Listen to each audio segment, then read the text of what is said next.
Oi pessoal, bom dia. Pessoal, eu quero continuar com vocês hoje nossa aula de biologia, de onde a gente parou na semana passada. Semana passada nós paramos até luxações e fraturas e hoje nós vamos seguir com o tecido muscular, tá? Tecido muscular, ou seja, o que compõe os nossos músculos, tá? Tecido muscular, pessoal, é formado por células alongadas que têm a capacidade de contração. Com isso, proporciona movimentos ao nosso corpo, que são chamadas também de fibras musculares, tá? Olha que interessante isso aqui, pessoal. Todos nós temos o mesmo número de músculos no corpo, até aí tudo certo. Mas o volume muscular varia de pessoa a pessoa. Tem os caras musculosão, tem os caras mais magrinhos, né? Aquela história toda. Dá para aumentar a musculatura, né? O peso do músculo, ele vai corresponder a quase 50% do peso total do nosso corpo, tá? Então, grave essa informação. Os músculos temos o mesmo número, mas o volume pode variar de pessoa para pessoa. A musculatura interna do nosso organismo, ela se divide em dois tipos, pessoal. Ele pode ser liso ou ele pode ser estriado. O próprio nome já diz, ó. O músculo liso, as células que o compõem, não possuem estrias, são lisas. E o músculo estriado, exatamente, ele possui estrias transversais na sua composição. Sem a gente olhar, não vai servir praticamente para nada essa informação. Mas, caso venha a ser cobrado, você tem que lembrar os dois tipos de músculos, né? Lisos e estriados, tá, pessoal? Nós temos em torno de 650 músculos estriados, tá? No nosso corpo. Além dos músculos lisos e também de um músculo do coração, que organiza o coração, a musculatura cardíaca, tá? A principal função do nosso músculo, todos vocês sabem, é produzir movimento. Qualquer movimento do nosso corpo, até os movimentos involuntários, como piscar, por exemplo, depende de algum músculo, tá, pessoal? Então, todos os movimentos, independente, maior ou menor musculatura que está em ação, tá? Então, olha aqui, tem um desenho, depois vão olhar com calma aí na apostila, todas as nossas musculaturas, tá? E olha que interessante isso aqui, pessoal. Nossos músculos têm duas grandes propriedades: contratilidade e elasticidade. O que é que difere um do outro? Contratilidade é a propriedade na qual o músculo se contrai produzindo um movimento. Por exemplo, estiquei meu braço, tá? Estiquei, não, só movimentei o braço, ó. Só consegui movimentar devido à contratilidade muscular, produzir um movimento. Já a elasticidade é quando eu estendo a musculatura, tá? Faço uma pressão e depois que eu solto, ele volta ao normal. Isso é elasticidade, tá, pessoal? Cuidado para não confundir. Contratilidade é só mesmo movimentar, produzindo um movimento. Elasticidade é produzir pressão sobre o músculo, causar um movimento e assim que essa pressão parar, o músculo tem a capacidade de voltar ao normal, tá bom? Por isso, normalmente, as lesões musculares elas ocorrem devido a um esforço muito grande sobre o músculo, né? Uma pressão muito grande que pode causar uma lesão, né? Agora aqui vem um detalhe importante. Ó. Todos nós, em algum momento da nossa vida, já fomos à academia, jogamos um futebol, pedalamos e após o exercício, após esse esforço muscular, nós sentimos uma dor na região do músculo, tá? E muitas vezes não sabemos nem o que é. Essa dor muscular, pessoal, tá? Chama-se fadiga muscular. E por que ela ocorre? Porque no local onde nós esforçamos muito, né? Por exemplo, na academia, o cara foi lá e fez um treino de perna e sentiu ali a coxa com muita intensidade. Por quê? O excesso de ácido lático se acumulou naquela região, provocando aquela dor. Pessoal, não adianta treinar em cima de novo, não adianta tomar o remédio, até pode ajudar. Mas o que vai resolver é assim que o ácido deixar o músculo repousar, o ácido lático vai dissolver normalmente e o músculo vai voltar a não produzir aquela dor. Então, não é frescura, não é nada disso que se comenta, tá? Não é, o músculo está acostumando, não. O esforço muscular em excesso provoca um cansaço nele. Se você continuar forçando, existe um risco de lesão, tá? Por isso que atletas profissionais, por exemplo, quando sentem dor no local, repousam. Eu já vi muitas pessoas comentar o seguinte: comecei na academia, tá me doendo o braço, eu vou amanhã, vou depois, que daqui a pouco acostuma. Não, pelo contrário, você tem que ir mais devagar, até as dores irem cessando para você continuar a fazer o seu músculo trabalhar. Senão, claro, existe o risco de lesão sim, tá? Então, gravem isso. Acúmulo de ácido lático no músculo provoca essas dores que nós sentimos aí, tá? Como já falei, mesmo assim os músculos não podem ficar parados, porque se ficar parado, o que vai acontecer?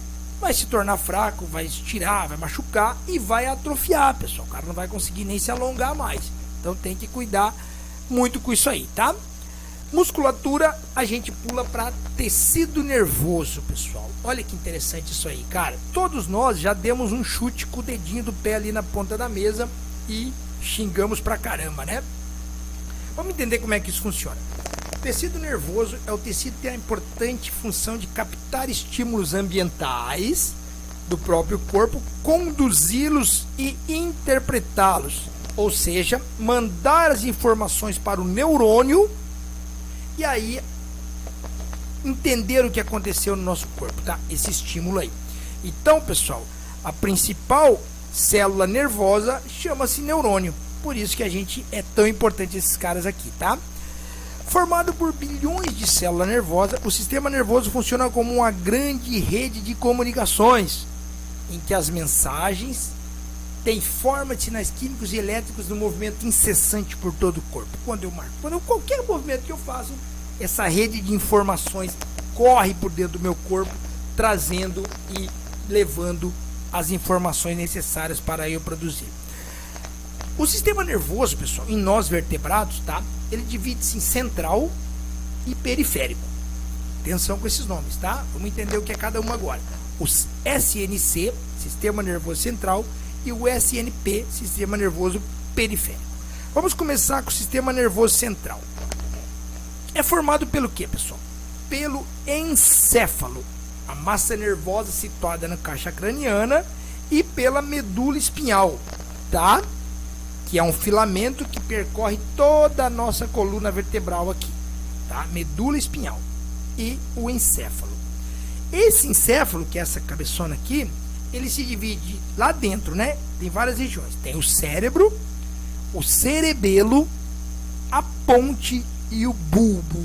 Ah, mas que nome! Vamos ter que gravar. O cérebro, ele ocupa quase toda a caixa craniana. Tá aqui dentro da cabeça, todo ele, tá? E tem uma camada superficial, pessoal, bem simples ali por fora, que é chamada córtex cerebral. E dentro desse córtex cerebral estão os neurônios que governam as ações voluntárias do indivíduo, além de comandar atos inconscientes e abrigar também centros nervosos relacionados com memória, pensamento e inteligência. Ou seja, cara, o nosso cérebro é a base de tudo, né?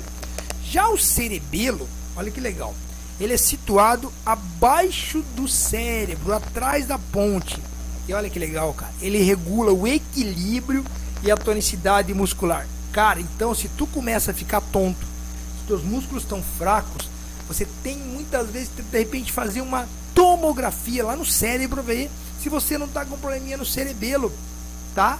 Porque isso está te provocando algum problema. Então o cerebelo é responsável por isso. Equilíbrio e tonicidade muscular, tá? Já o bulbo, ele é situado logo acima da medula espinhal aqui atrás. Olha, ele regula o ritmo cardiorrespiratório, meus reflexos, minha deglutição, sucção, mastigação, vômito, tosse, lágrima e piscar de olhos. Só isso, cara, tá? O bulbo é responsável por isso. E a ponte faz o que, pessoal? Conexão entre o encéfalo e a medula. Cara, voltar a falar do dedinho. A medula, antes de eu falar, conduz os impulsos nervosos e é a sede muscular. Cara, dê o chute com o meu dedinho na ponta da mesa. Meu corpo entendeu que a hora que eu chutei, correu uma informação pela medula espinhal até o meu cérebro falando, ó, o mané aí chutou a mesa. Aí o cérebro fala, chutou a mesa, então eu vou mandar dor pra ele. Aí volta e joga lá no dedinho em forma de dor. Então essa informação do meu chute, da minha lesão, né, no osso ou no músculo, percorreu minha medula, foi até o cérebro me mandou de volta isso em forma de dor. Então esses reflexos acontecem de forma rápida, quase que instantaneamente, que a gente nem percebe, tá? Aqui, pessoal, eu nem vou ler, mas tem umas curiosidades sobre o cérebro, se vocês quiserem dar uma olhada, também é legal. Agora vamos falar do SNP, o periférico, tá? Sistema nervoso periférico, olha que interessante. Formado por uma rede de nervos em todo o corpo, tá? Os nervos se originam no crânio, são chamados de nervos cranianos, e os que se formam na medula espinhal são chamados de nervos raquidianos. Interessante isso aí. Nosso corpo é constituído por 12 pares de nervos cranianos e 31 pares de nervos raquidianos. Ó, anota, sublinha aí que é importante. Nós temos o sistema nervoso periférico autônomo, tá bom? Que também a gente precisa entender. E alguns outros aqui, mas vamos ficar nesse autônomo aqui primeiro. Ó, regula as atividades de órgãos como estômago, coração, intestino. Aí que eu quero chegar. Portanto, regula o corpo internamente, conduzindo impulsos nervosos do sistema nervoso central aos músculos desses órgãos, independente da vontade do indivíduo. Pessoal, olha que interessante. Intestino. Então, meu amigo, se tu estiver na rua e der aquela dor de barriga, esquece, não vai chegar no banheiro, não vai dar tempo. Porque esse sistema nervoso, ele é autônomo, tu não controla, tu não regula. Bateu ali, já era pra ti, negão, não vai chegar. Então, cuidem, tá? Esse sistema, pessoal, ele também tem uma classificaçãozinha.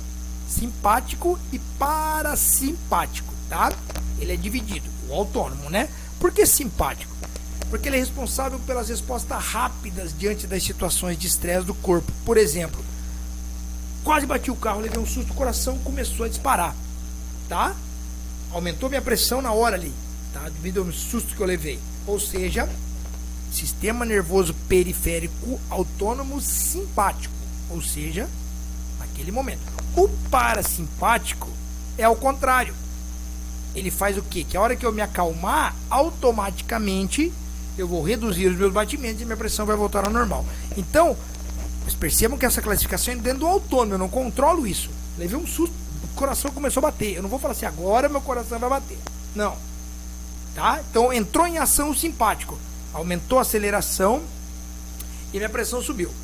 Me acalmei, passou aquela situação ruim, o sistema nervoso parasimpático começa a reduzir os batimentos e a minha pressão, tá? E temos também, pessoal, o sistema nervoso periférico voluntário, cara, que é responsável por reagir aos estímulos externos. Essas respostas são sempre voluntárias. Por isso, fibras motoras conduzem impulsos nervosos até a musculatura do organismo. Por exemplo, movimentar o braço, a perna, rir, chorar, enfim. Tudo isso é controlado pelo sistema nervoso periférico voluntário. Esse aí eu consigo controlar, tá bom? Já os nervos, pessoal, olha que legal. Nós temos alguns tipos de nervos aí pra gente fechar por hoje. Ó. Nós temos nervos sensitivos, motores e mistos. O que é sensitivo? Conduzem impulsos nervosos do órgão receptor do estímulo até o sistema nervoso central, o dedinho na mesa. Nervos motores, aí já entra então, os impulsos nervosos do sistema nervoso central até o órgão efetor que realizará a ação, tá? E o nervos misto possui ao mesmo tempo fibras nervosas, sensitivas e motoras. Pessoal, resumindo tudo isso que eu falei em 2 aulas, tá? Nosso corpo é sensacional, tudo funciona de forma controladinha, tudo funciona da forma que tem que funcionar. Uma alteração sequer já é o suficiente para sentirmos alguma diferença no nosso dia a dia. Portanto, vamos cuidar do nosso corpo, né? Músculos, nervos, enfim, tecidos, ossos, enfim. Temos que cuidar para regular esse nosso organismo para que ele não sofra nenhum tipo de alteração, tá bom?